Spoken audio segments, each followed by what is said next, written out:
I'm messing around again.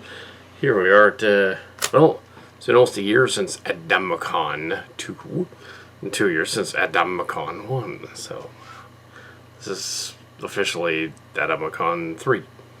Yeah, so it's kind of a Q&A thing. It's probably not going to be as long because we don't know whether there's going to be Fan in the month or not, because there's really nothing going on there yet, so if there is, then we'll go. But let's go on to the introduction of this. Yeah, what might be discussed. Here we have might discuss Starship meets Transformers Lexicons location, Brown Video Collection. What happened to the old cast? Trying to explain Capra. Any Kitty news? How was the toy show? Bullshito Sap 1 will never have a sequel. Any fallout from Amazon on location, and response to your Strange Worlds panel. So it's not very long. It's gonna be like and work our way around. Okay, the mundane. Yeah, the fallout of Amazon on location. Last year we released on location. About 9 books of that? 9 books of that, yeah. I got 4 over there, 5 over there, and 4 over there. Yeah, 9 books on location. There really isn't any fallout for on location. There hasn't been no X's and nothing is. Nobody came out and said no on location. So it'd be related to the Round Videos and SAP thing, which they'd all be kind of in the same universe. Yeah, so there hasn't been really any news on that. We didn't go anywhere with that. Well, we released them, but we did go through and change some of the bylines, because some people didn't want their byline in there. They said, well, I had nothing to do with this, But they also, Merck's Cards, and I also said, I'll put your real name in there because it's on location. You don't need to say Adam Hazel, the stage name, because nobody's going to know who that is, and you're never going to sell any copies, which was the case. We weren't selling any because we didn't know who it was. So, yeah. So the original name, Adam Brown, instead. So more copies. There's been a Strange Worlds thing and a couple of releases and shows since then. There's been no real new on location missions. That would be the latest journal. Hasn't been anything new. The pandemic is lessening. There have been news, but nothing new, kind of related to on location. So, I have heard from some cast members. March Cards, of course. This is on Thursday. Tim Cantrell, Timinus Prime, Tim Cantrell, heard from him a couple of months ago, and he was didn't say much, but there was he's a kid now, and he's doing church related stuff and work related stuff, but part time because he can't do full time anymore with his foot stuff. Yeah, but there's a possibility, that's still the possibility from last year, that we could do an interview with him at some point. I haven't set that up yet. Don't know where Jim Buffett is. Don't know where Jim Chacon is at all. Or his mother or his sister. His sister won't return Facebook messages, so doesn't want to have anything to do with it. Not that I really don't go on Facebook that much anyway, so yeah, not so much. Social media presence. So there's no fallout from Amazon doing on location. There's no fallout from Kitty Key channel, Kitty Key second channel, Kitty Key Cat, Silly Kelly, of course, doing Brown Videos. Brown Videos was officially allowed to take place and is currently being downloaded. Because the mom pulled rank and put them up there for private. just private for anyone who's a family member can go on the channel. And that doesn't matter what the other people are saying. They're private, so only you and family members can go to that website and watch it. Sure, no, that makes sense. Yeah, so yeah, there's the so they are but they are heavily edited in that we didn't include the super edited ones from the 11th season of the Kal Kat show where we cut out literally all of the exes that were in it, the ex-boyfriends and stuff. Exes were mentioned in the last panel. But I was mentioning my exes, and these were exes of other people, exes of siblings. And that was not necessary. We didn't need to cut all those people out. It's history, and it's archives, so keep that in, but cut out stuff that YouTube would flag, like music. Cut out the music. There was one problem with my high school graduation. Downloaded a high school graduation file several months ago, and it didn't like that John Lennon's Imagine was playing in the background. And YouTube flagged, said, you don't like this video, it has John Lennon's Imagine in it. A video from 1989, from June. That YouTube bots care that it's from 1989. And it's really grainy and you can hardly tell what they're saying. But apparently John Lennon's Imagine. So there you go. So that's kind of weird. Yeah, so... And corny songs from birthday specials would also throw it off. The one thing we can't put up in terms of... That's kind of into the videos. Yeah, that's part of one of these. You can't put up the first press movies, but only the interviews. You can put up the interviews because there's no music in the background. And maybe the sermons, but not the music. Because the music needs not only a copyright license, but an LLC, a church-related license to go up there. And I don't have either of those things, so... Yeah, none of the music can go there for those. But Christmas parties, sure. There's nothing in there.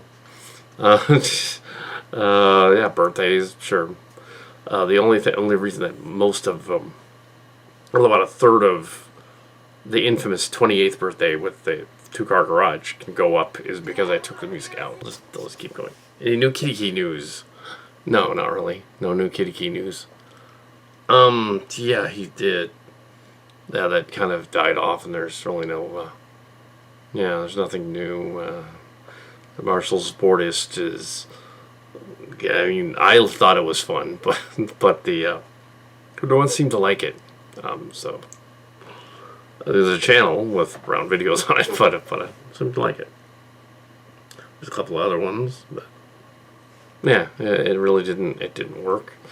Kitty Key news, the idea of yeah, I haven't been that really in the know about that kind of stuff for years. As I haven't really known anything about the Academy and stuff. I think actually about the Academy because I haven't been there since 2007. I wouldn't know anything. It's a long time ago. So yeah, so. There hasn't been anyone new. I've seen some Xers around, but they really don't want to talk. I don't know if they mentioned in the other video directly or not, but I knew of at least one or two such. There was like families that lived next to near the church that had moved during the COVID thing. Just before the COVID thing, one of them moved. That was a main group. That was the inspiration for the Fillettes. They moved. They moved from Milpitas. They decided to leave.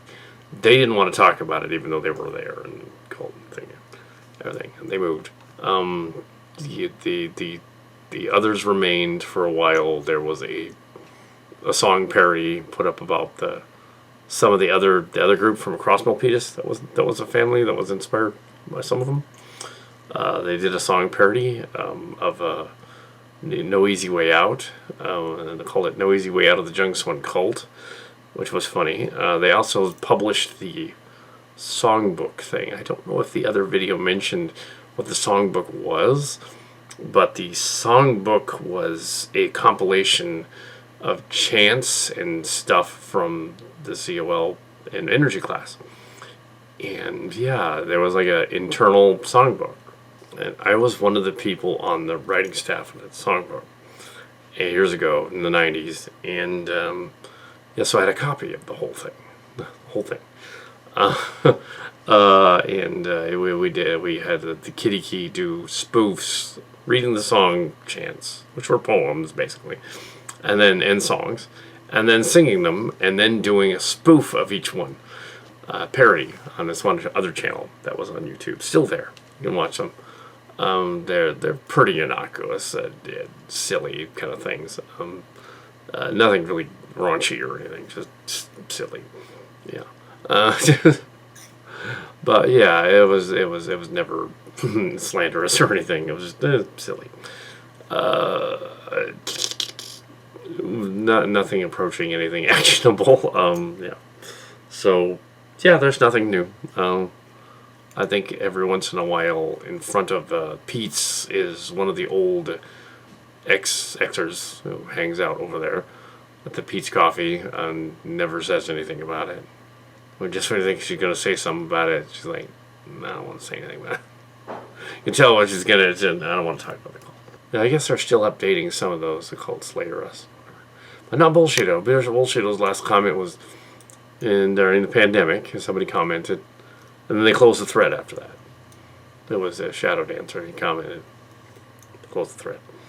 But not because of him, they just closed it because it's been sitting there idle for like a year, or a year and a half. Yeah, they could go into the Bullshito thing. Bullshito made yeah, there's a comment. Why Bullshito?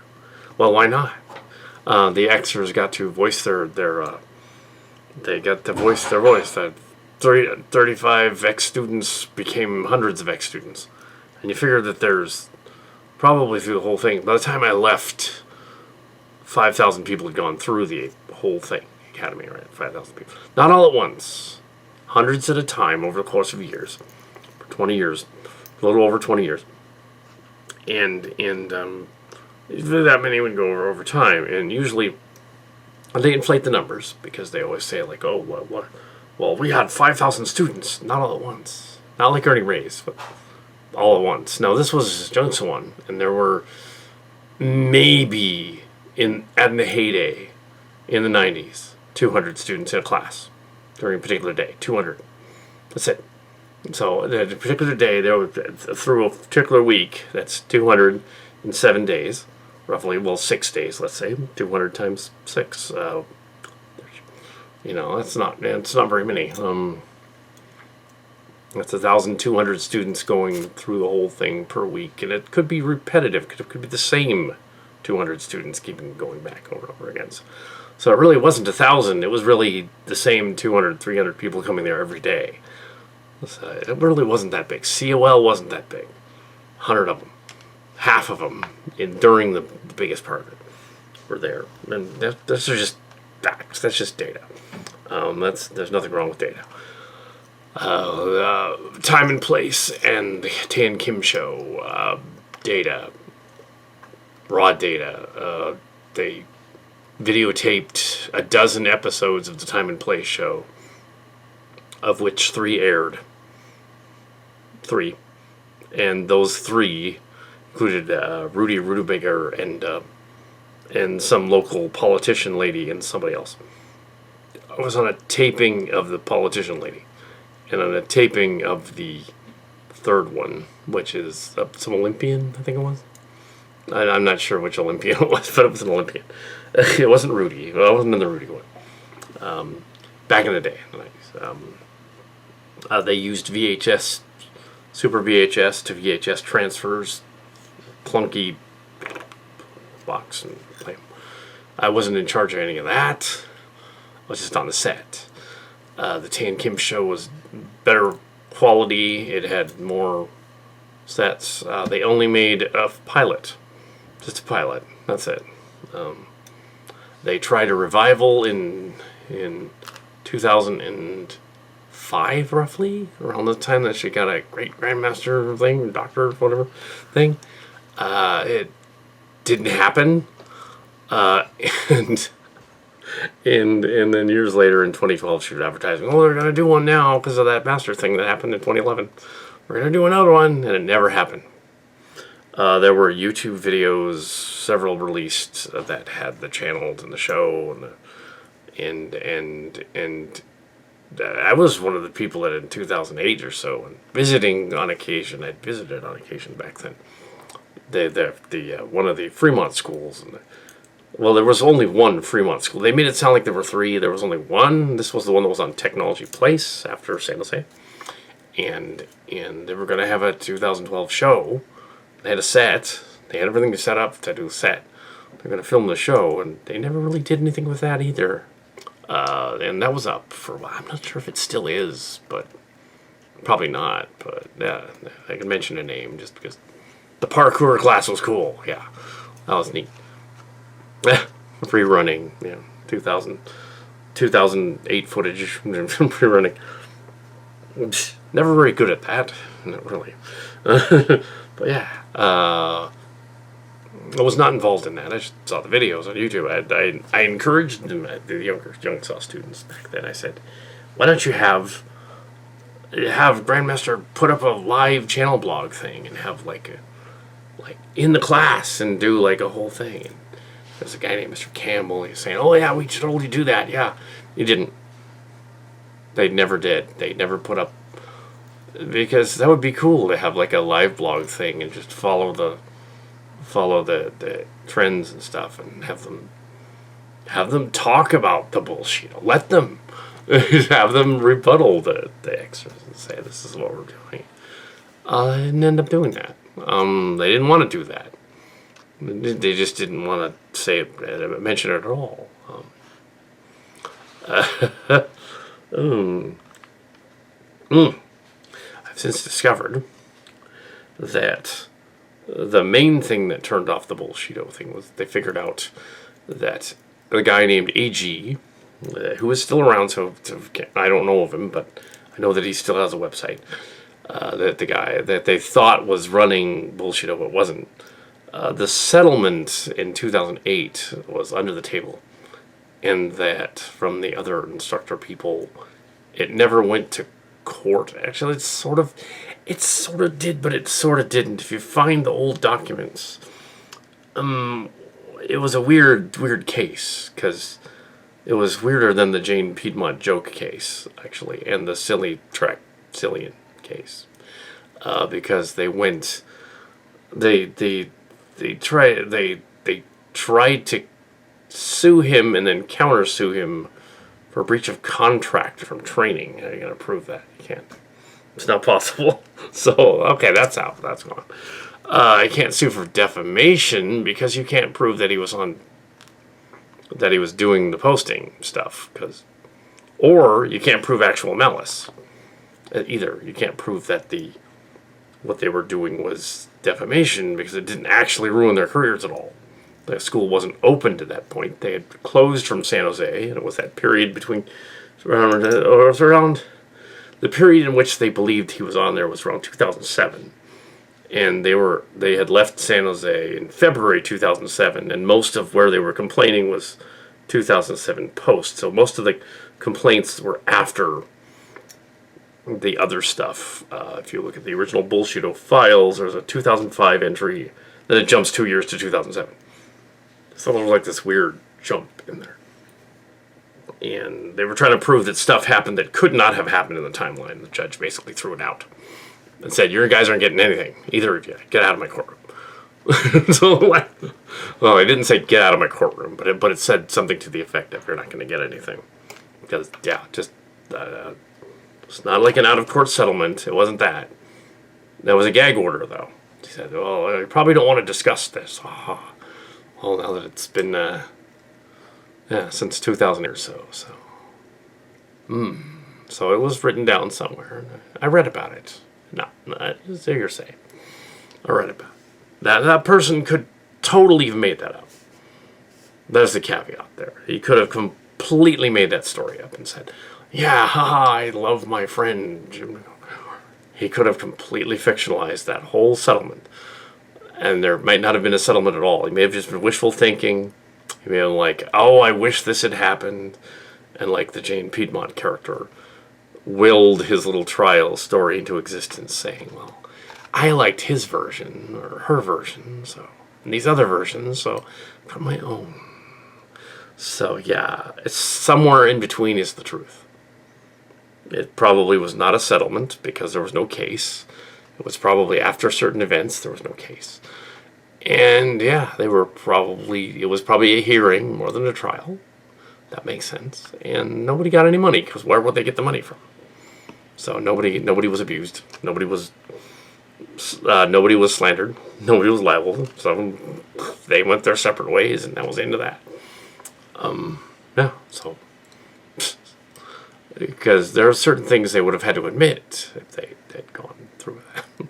They couldn't do that. Yeah, he was never on Bullshit. His ex was running Cult Member, but he was never on Bullshit. His ex was running something called Cult Slayer, but not the sequel. Cult Slayer Us, and the current Cult Slayer Us blog appears to be the Follett girl. And that name is fake. That last name is fake. I'm not going to say what that actually is. Last time I noted of that, that was a different person than I thought it was. I was like, what? Oh. And they thought I was a different person. They're like, oh, I thought you were they thought I was AG. And then I was like, no, I'm not that guy. No. And then I thought that she was this other girl, but she wasn't because the other one came in and no, that wasn't her. That wasn't Hello 123. That was somebody else. She's all I was young, son. And I was all like, oh, so you're, yeah. It was all completely mixed up. So a year ago, I got all of the names wrong because I didn't know who they were. Saw them later on. I was like, wait a minute, you're not so. They saw the on location. So they read the journal thing. Like, oh, we thought that. Oh, okay, yeah. But then nothing happened. The journal wasn't about them. They were concerned, but it wasn't. Anyway, so that is the Bullshit story, which is a non-story about a trial that fizzled out and didn't actually happen. There was just too much evidence that would have made them look bad in their that settlement thing that they threw it out because there was no way they would have won. That James Swan wouldn't have won. Yeah. The gist of one of their other countersuits was something to the effect of that their lawyer basically said, "You're running a cult-like organization, and you try to sue your ex-cult members. That's not going to work." Yeah, because you're going to look kind of bad. Yeah. So, case that they have since pulled it from the internet. Although the martial arts wiki does mention the Grandmaster and mentions the controversy, which is interesting. And she's not pulled it; it's still there. So somebody has an X or two have added some. No, that's over a year ago. Stuff to that, and the school is permanently closed. It is no longer located in Fremont. The house is still up for sale and falling apart. There was a big mansion that we used to go to, and it's decimated. Let's say, we had to buy it recently, and it's like dilapidated because there was a forest fire or a brush fire near there, and all the smoke and stuff went in and just trashed the old mansion. Oh man, it's a mess. I did not go inside, but it is a mess. There's weeds everywhere. There's weeds growing in the pool. There's weeds growing all over. This was like a year ago. It looked like, oh my goodness, wow. No, you're not gonna get 10. They wanted $22 million for that thing. They're not gonna get $1 million for that thing. No, sorry, but yeah, that thing is dead. Whoever buys that house, if they haven't already, is going to have to demolish it and rebuild it. It needs to be condemned. Poor mansion. Oh. Mention the old cast. I probably don't need to mention the Sapling sequel thing, actually. So I won't. Just because, well, yeah, in quirks of the Sapling thing, and then other stuff from on location. I guess it's kind of related to like yeah, it's not related to anything. Brown Family Videos and Sap One Productions, not to be confused with the other two. This stood for Sarah, Alex, and Philip, or Sarah, Abra, and Pop, I guess what they were called. This was my sister attempted to make her children famous in the 2007, same time period as 2007, via this new thing called the internet, YouTube and stuff. The internet was fairly, the YouTube file sharing was at that point fast enough that you could post the videos. They'd have to be kind of short, but you could post them, 11 or 12 minutes long. There were PSAs and things like that. So we posted brown videos and stuff. Way back in the day, there was a whole channel with the videos were up there, and it was before they flagged music. So there was other channels that I encouraged them as well to make videos all these years. And now that they are young adults, the niece and nephew don't really want to do that. But they don't want me to continue doing that. But I said, I have to do it. I have to do my own, because I feel a child star.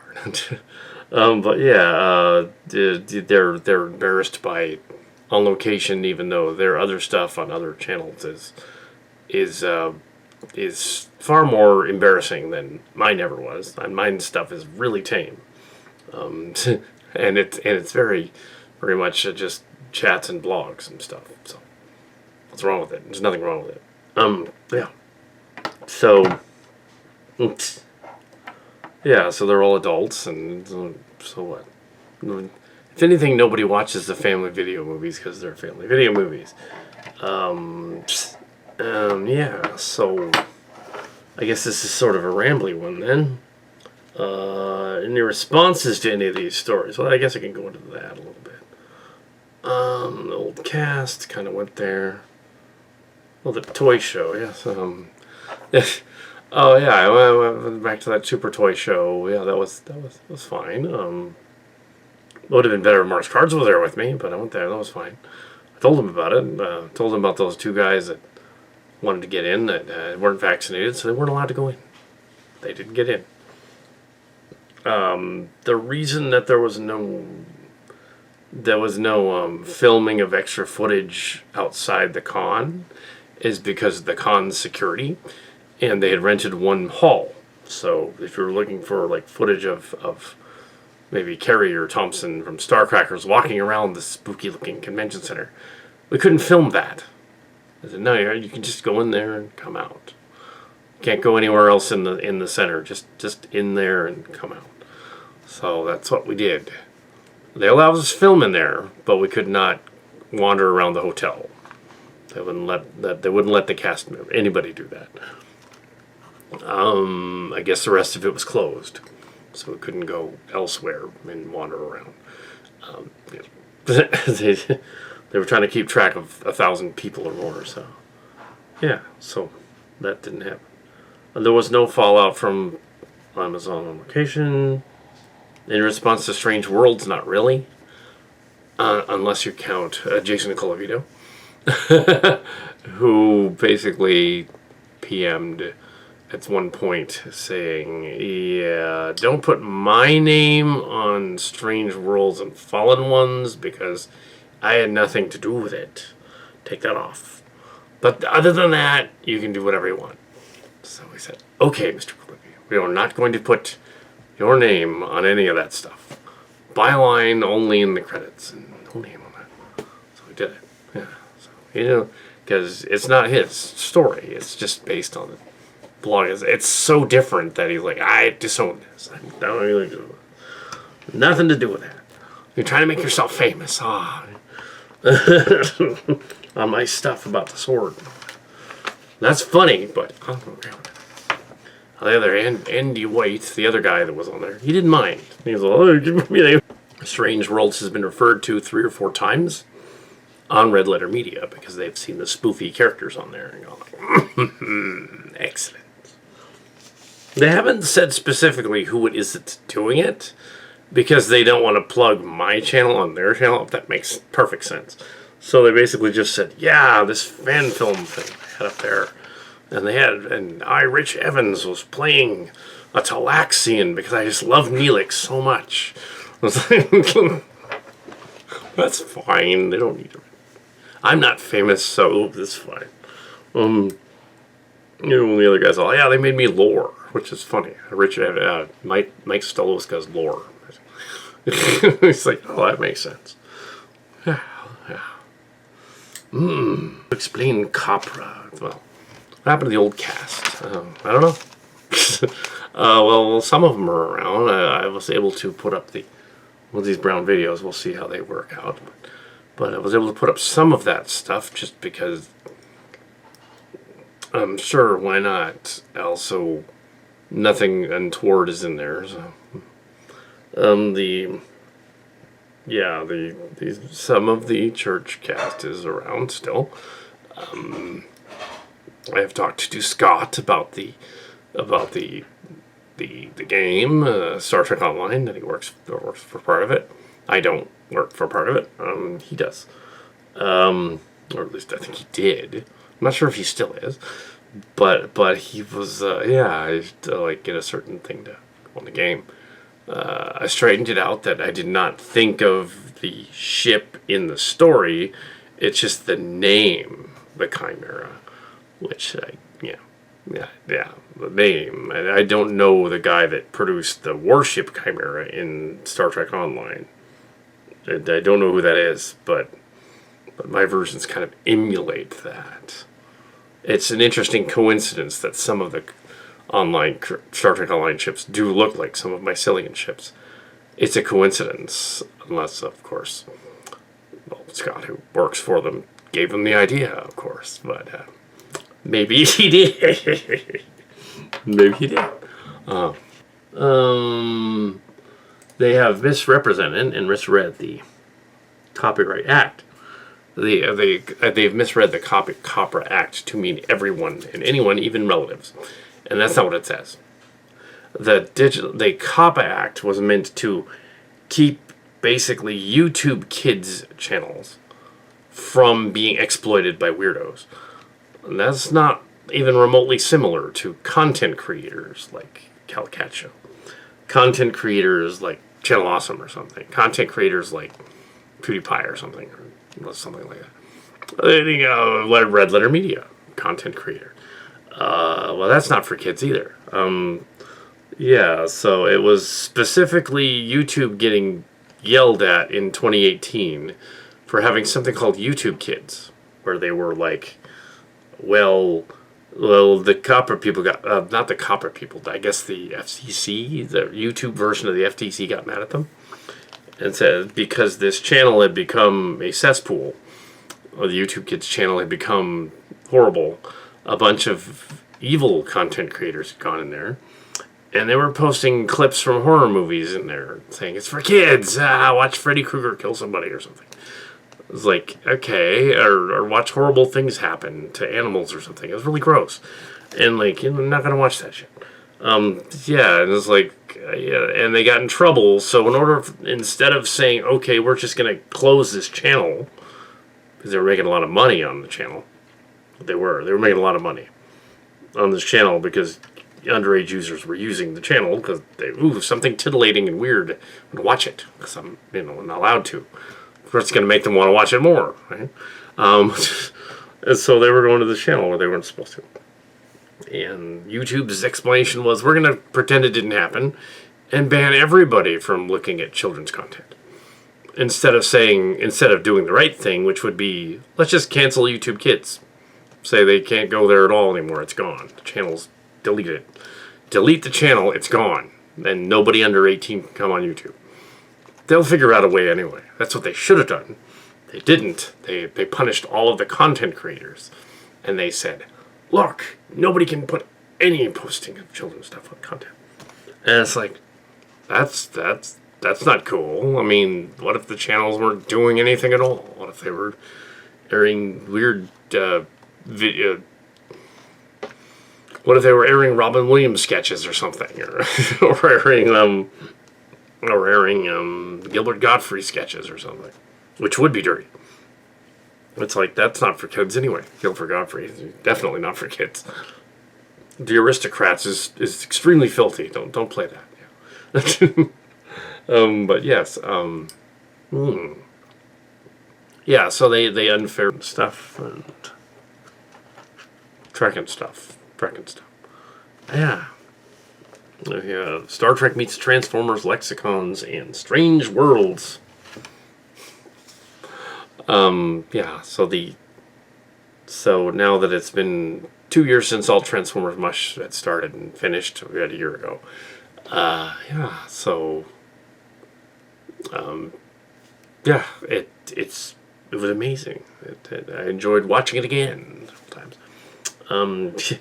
Yeah, the characters and crew in it were exciting and interesting, and doing those stories were interesting. So I was gonna do. But I was going to do, before I went back to it, I was going to do a Transformers thing. I was going to do a Star Trek thing. And I did Strange Worlds, based on Strange New Worlds, roughly.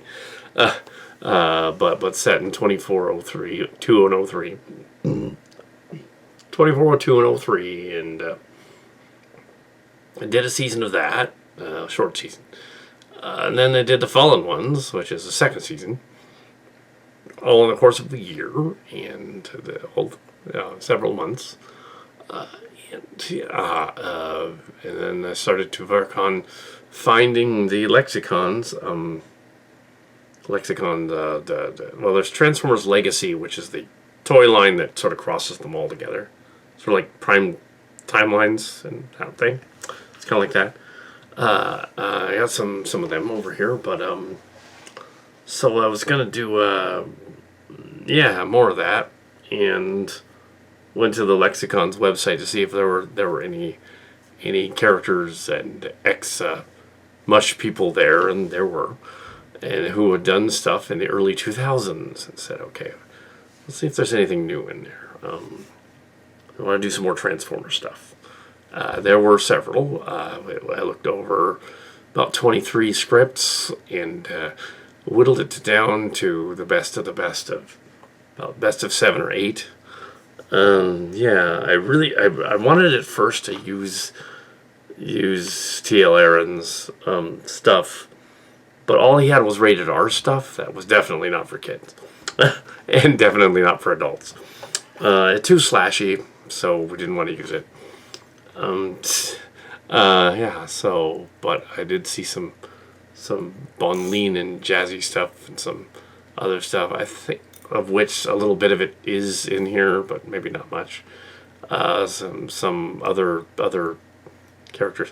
No Rob Powers this time. There's a little bit of Doug Muth, I think, in there, and Lizard in there, and with Star Trek meets the Transformers, or Starship Locations meets the Transformers. I used the unused portions of Assimilations, the Doug Muth story, and another one called Sale of the 24th Century, or Deal of the 24th Century, and also something new called Salvage by somebody named Ambassador Sarin, and made a movie, a Transformers movie. So, the Transformers MUSH. All Transformers MUSH. Yeah. Strange Worlds. No responses to Strange Worlds. All Transformers MUSH. It is Star Trek meets the Transformers. Very strange story, actually.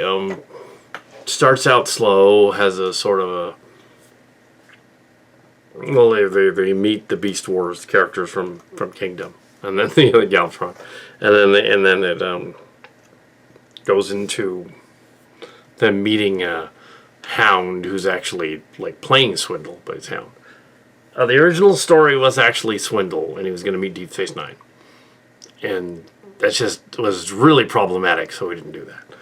And then the second story was the Sauron one, where they meet, where they Kirk's bird of prey from Star Trek 4 somehow meets meets Transformers the movie, and they kidnap Galvatron and do experiments on him. And I thought, like, well, Spock would never do that, so it's the other crew. They do that because we don't know anything about Mahoney and what he would do if he was in that situation, and Shadow probably would experiment. Probably would do that. Because he has powers. So yeah, and the third one is Assimilations when they go to Earth. The Borg sort of invade Earth.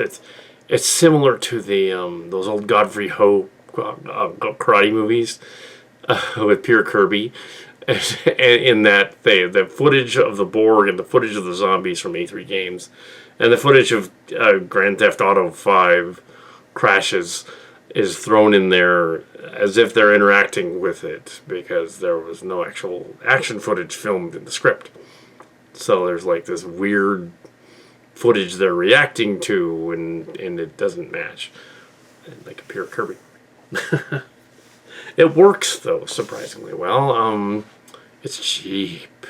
I'm assuming that when the 7 or 8 stories of the Transformers thing get going in a couple of weeks, that it will not be that cheap. It will actually show the action because otherwise it's going to look cheap. We got to show them shooting each other and blasting and stuff. We got to show that. We can't just fake that.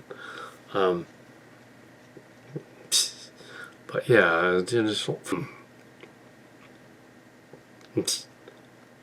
So yeah, I mean, like, yeah, I think in the early days of the On Location magazines, of which the printed ones are in a box, big box, I think that serious family members, including my sister, believed that there was some sort of large print magazine release of all these magazines and stuff, in which some Facebook photos ended up on the magazine covers.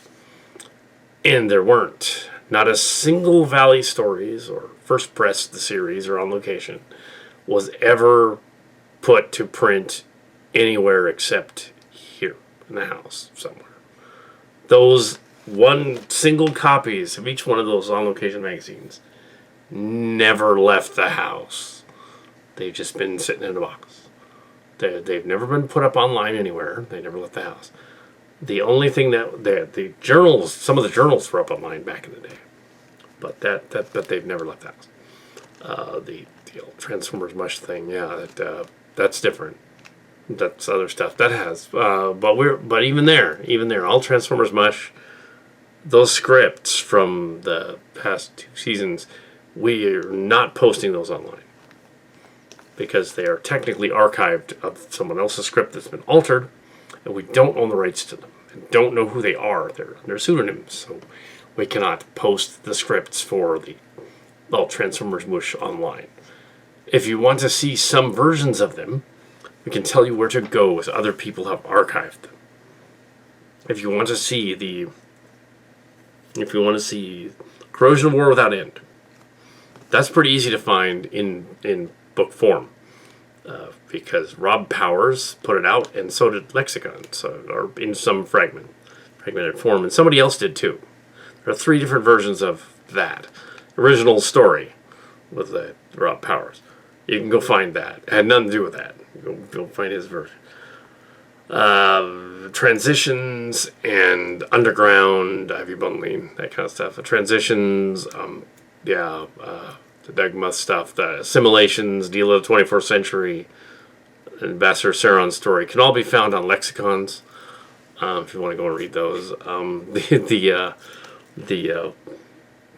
and their own websites as well. They have their own. And if you really want to read T.L. Ahrens, he has 2 websites, including 3. The Lexicons, his own personal website, which has blocks on it, so you can't download anything, but you can read it. And to keep the kids from looking at it. Kids to look at it.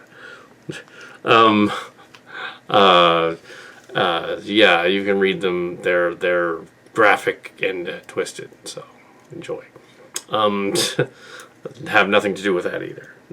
Thought Paper Flowers was funny and figured I would put in some of his other stuff, and found a bunch of his other stuff. I was like, I can't use any of this. It's too disturbing. No, we'd get in trouble somehow. No. But yeah, that was disappointing. There is another jazzy story though. We found another jazzy story. Jazz and Jazzy, the original Jazz and Jazzy story, or Rock Sheep story. Jazz and his sister, the Transformer. Didn't have a sister, but in this version does.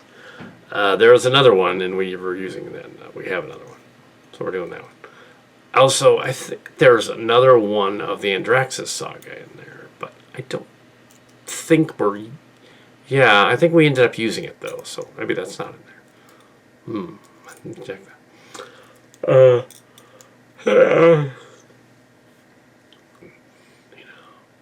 We'll see what happens. I'm not make any promises about video games and that kind of thing, because, like, because, yeah, the Star Trek Online thing, we haven't figured that out yet. Basically, it's an ancient game that's buggy. So, even though they have newer stuff for Star Trek. Also, because the assets are being used for the game on Star Trek Picard currently, Paramount owns them, so we couldn't show any footage from it anyway. Even if we could get on there. Because they would say, wait a minute, you can't use that asset. Oh. So we have to do our own designs for that. Has Trekyards ever commented about... Oh, has Trekyards ever commented about our channel on Chimera? I believe yes. Yes, they did. Hawkins and the Captain Foley, did watch some of Star Trek Chimera, the movie, the miniseries, and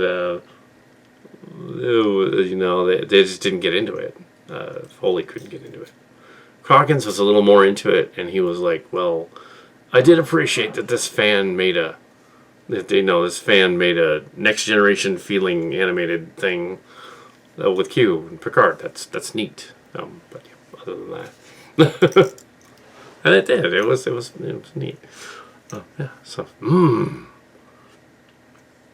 And there's a website that's posting that's not us. That's posting reviews of our Chimera movies and Strange Worlds movies. And will there be more? Oh yes, somewhere out there. Maybe more. And they were going to do a Robotech thing. Oh yeah, there was some mention of a Robotech thing with like the Sentinels or something years ago. Yeah, no, we're not doing that.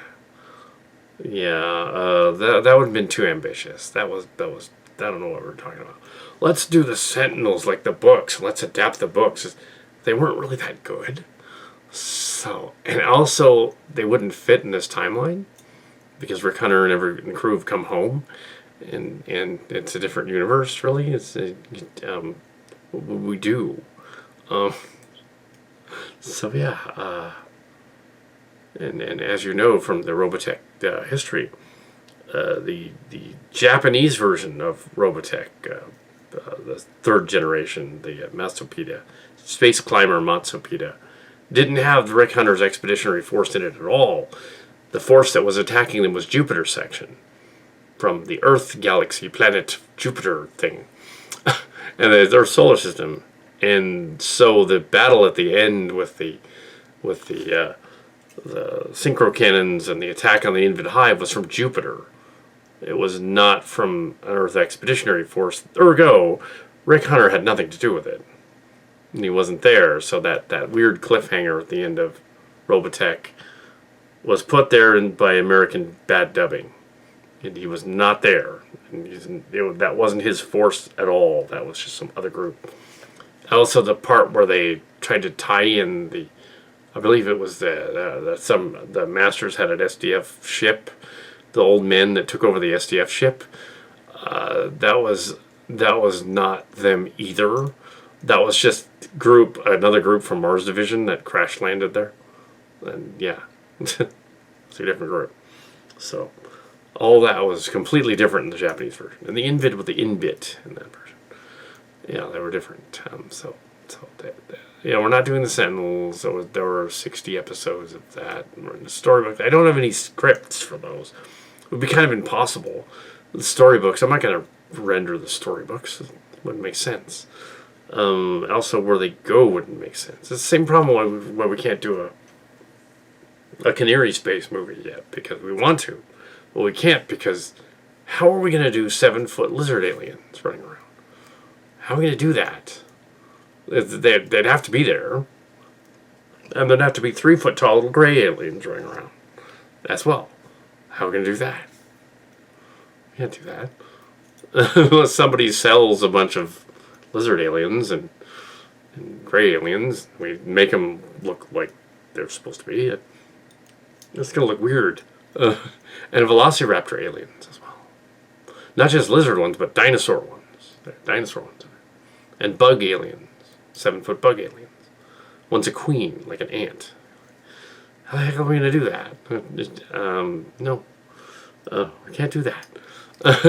Yeah. Starcracker's one we could do, except that Asloth wouldn't be there, because how are we going to do a dog alien? Yeah. So there's all this stuff we could do. The Sentinels, yeah, we'll do a Robotech themed story at some point, but because it usually takes 8 episodes, usually take about 8 months. So usually, but no Robotech Sentinels. That's not going to happen.